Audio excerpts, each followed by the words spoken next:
Today, we're going to get a very rare platinum trophy, so let's venture into the Evil West. Evil West is a game that flew under the radar when it launched back in 2022, with average reviews, so under the radar in fact, it landed a PlayStation Plus less than 1 year later.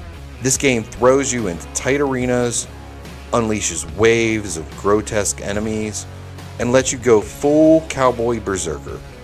It's fast, it's furious, and amazingly fun. You play as Jesse Rentier, a gritty cowboy working for a secret organization, vampire hunting in the late 1800s. Your mission? Save the world from evil. It all starts with a train that needs stopping the only way we know how. Now!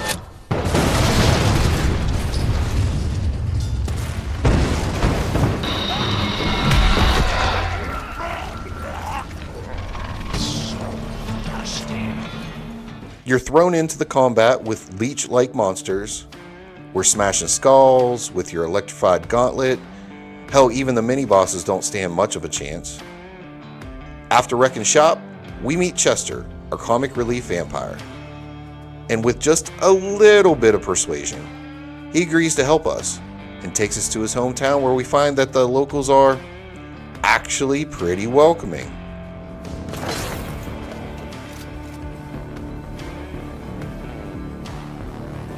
I'm gonna hang your head on the wall. We get to mingle for a minute with the locals, and eventually they invite us into their house. They even show us some caverns beneath the house, which are infected with evil.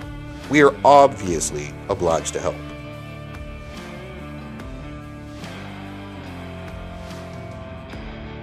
And after helping with the infestation problem, we unlock our first trophy, Pointless Violence. Perform 15 finishers, and let me tell you, these finishers are a chef's kiss. We push through and finally meet our antagonists, Peter Dabano and his daughter, Felicity. Here they disclose their plan to take over the world by controlling the change. We politely step in and try and persuade them, but they have other plans. Our response? Beat the tar out of Peter, and just for good measure, decapitation. Head in hand, we are off to the legendary Rentier Institute, home of vampire slaying and awkward family dynamics. Yes, our pops runs the joint. And yes, we walk in like a boss and slap a decapitated vampire head on his desk. Expecting a pat on the ass? No, we get the cold shoulder instead.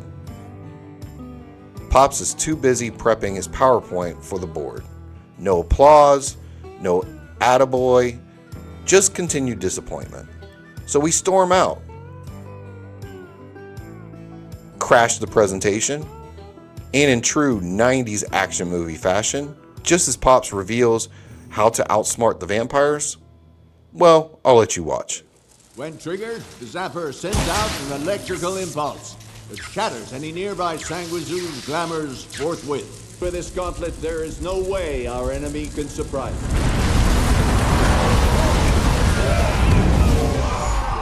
The Institute goes up in flames, and we go full gauntlet mode as we try to hold off hordes of vampiric monsters. We at least pop 2 more trophies with this mystic chaos. Mighty Mitten killed 10 enemies in a row using only the gauntlet after obtaining the revolver, and E-Rodeo killed 20 enemies using E-Combo. We finally catch up to Pops mid-beatdown, getting wrecked by a 12-year-old vampire girl.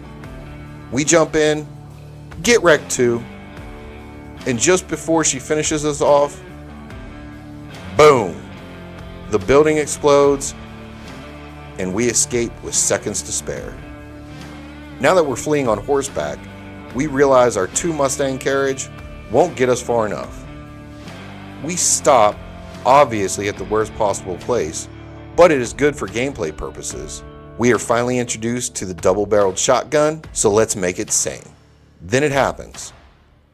Surrounded by an endless horde, the game flips a switch, and we unlock what I like to call God Mode. This changes the dynamics of gameplay for the rest of the game. Now we're flying around like Thor, vaporizing everything in sight, and we pop the trophy Spark of Hope. Activate Supercharged mode for the first time. As the sun begins to rise, we finally reach our new base of operations, Calico. Getting us the trophy, well, Calico, for visiting Calico for the first time. While Doc works on saving Dad from going full vamp, we're sent out on a bunch of fetch quests and side quests. The story slows down, but the carnage, it definitely ramps up. We go full monster hunter and rack up 6 more trophies. Every slam, every limb, every volt, one step closer to platinum. We pop the trophies in the fields, hit 45 weak spots, Monster Ball for cannonballing 50 enemies, Sever Forever, tear off 100 enemy limbs, Slam Champion, slam 100 enemies, Chewing Volts, use 15 energy charges, and Pew Pew Die. This is on our second playthrough, but still, we're racking up killing 30 enemies with each electrically charged firearm. Next up, our first unique boss fight, the Parasiter. And honestly, I really don't know how to describe this thing. It's like a worm, a squid, and a bad acid trip had a baby. The gameplay loop is simple, but savage. Rip off his arms, dodge the puke, don't kill any minions, rinse and repeat 3 times, and then send it back to whatever nightmarish hell it spawned from.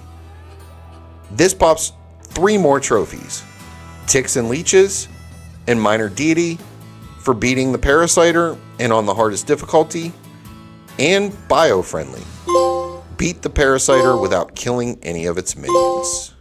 We finally make it back to Calico, where Dad, who we gave some cocktail made from a flower, we think is keeping him from turning full vamp, but while he's still symptomatic, he claims he's found Felicity. So we head to Dickinson and find Felicity burning down a church with all parishioners inside.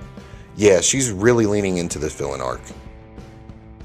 She then escapes, classic boss tease, but at least we make light work of her minions.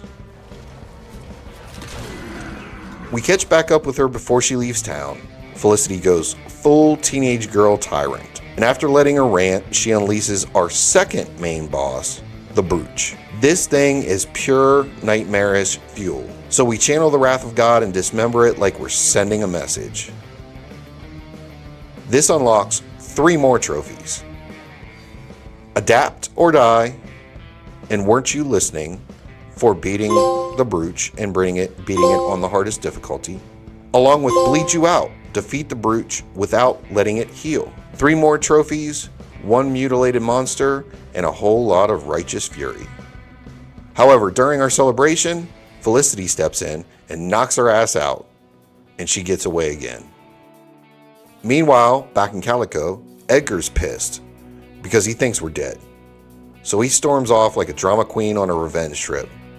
But now we've got the wrath of God on our side, so we chase him down, and we get to bump into our favorite blood-sucking vampire, Chester. He lets us know that this flower, total placebo. He spills the beans on where Felicity's location is, so we thank him in true cowboy fashion with a round of 5-finger Monty that ends up with a knife jammed in his hand, respectfully. What the hell? I was going to tell you everything! I even got you some wine! What is wrong with you? We head back to Calico to find out if what Chester told us is true. Things go very wrong in full gothic western fashion. Pops has gone full vamp, no more tea parties, it's time to track him down and end this family feud. Now this area, it's no joke. Enemies hit harder, the tension is thick, but the gameplay, well, I'll let it speak for itself.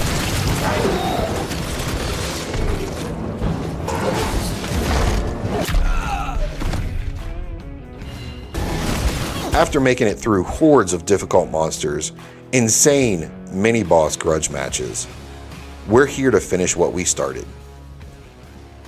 Cue in the final standoff. Rooftop, drama. Here Pop tries to convince us to join him, but we're not buying it. And the showdown begins. Thank goodness Dad's been a desk jockey all of his life, because it turns out Dad is a terrible shot. We dodge, we counter,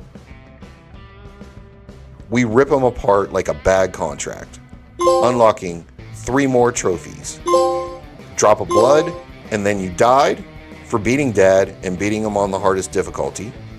And we also get Father's Day, defeating him under 6 minutes. Because let's be honest, who wants to spend more than 6 minutes with a dad rocking purple hair and a thirst for blood? After killing our father, our anger issues hit DEFCON 1. We release by absolutely wrecking the next unsuspecting town. But it's not just mindless carnage. We clean house and snag 2 more trophies. Field Agent, where we finally get all hidden perks, and Boys and Toys. This is on our second playthrough, and now we can purchase and activate all weapon upgrades simultaneously. Turns out, Rage actually does pay off. We catch up with Peter DeBano, mid-headbath. Kind of a weird flex, but alright, you do you. He's tight-lipped about Felicity, until we pour out his favorite whiskey. Then he sings like a drunk uncle at karaoke night. Gotta love cowboy diplomacy, one pour at a time. Now that we know where Felicity is, we gather up the troops and head to the closing chapter. This chapter is really short, but it is brutal. Every enemy, every mini-boss, up close and personal, evil difficulty turns into a gauntlet of pain. But we only die a couple of times. I guess it's not bad for rage-filled campaign. We do, however, unlock our final collectible trophy, Chestnuts. Pick up all cash on all missions. So now we have the final cash, the final lore. It's time to finally flex our might. With all the other trophies out of the way, we only have 6, technically 5, more trophies remaining until we get that elusive 6th platinum trophy. It's finally time to catch up with Felicity, aka Kid Karen, and get those final trophies. We do, however, have to beat her without using the HP dispenser to get one of those boss trophies. All the rest of the trophies come with beating the game, and since we're playing on the hardest difficulty, we'll give you all the other difficulty trophies. It's time for the final showdown, and just as you think you're going to beat a brat and save the world, she turns into a giant monster. Yeah, because of course, what game is going to allow you to beat up a teenage girl as the final boss? We let her release her tantrum, ignoring her charges, jumps, and smashing with fire rage. We continue to dodge all of her attacks and ignoring all those tantrums. Eventually, smash her skull and put this monster tantrum to bed. This unlocks Best of Beasts, defeat Felicity without using the HP dispenser, and Ancient Blood for defeating the monster Felicity DeBano.